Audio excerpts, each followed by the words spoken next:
We saw one of the lowest voter turnouts in like 30 or 40 years in the city. We were hearing a lot about how people were feeling a little prickly about this council, but also prickly about sort of how the city was growing. There was a lot of discussion in the spring around infill, but then people didn't show up. And so there's going to be some, I think, debrief post-election. Was that a noisy minority?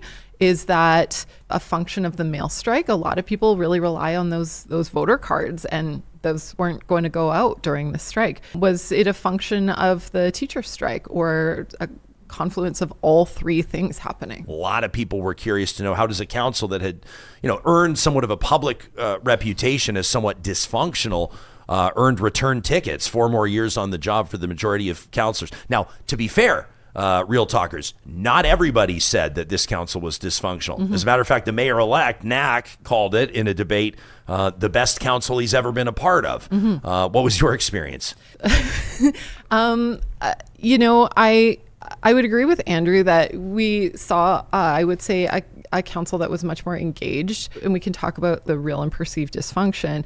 But I think when you have 8 new people come into a political environment, that it is overwhelming. We know that anytime you have a large group of newcomers, I think they were really hungry for some kind of leadership and direction. It was really hard having a new mayor who hadn't been in City Hall for a number of years. I think all of us were looking for that kind of leadership and direction. I don't know if it's fair to say it never happened, or if the style just didn't sort of jive with what that room needed.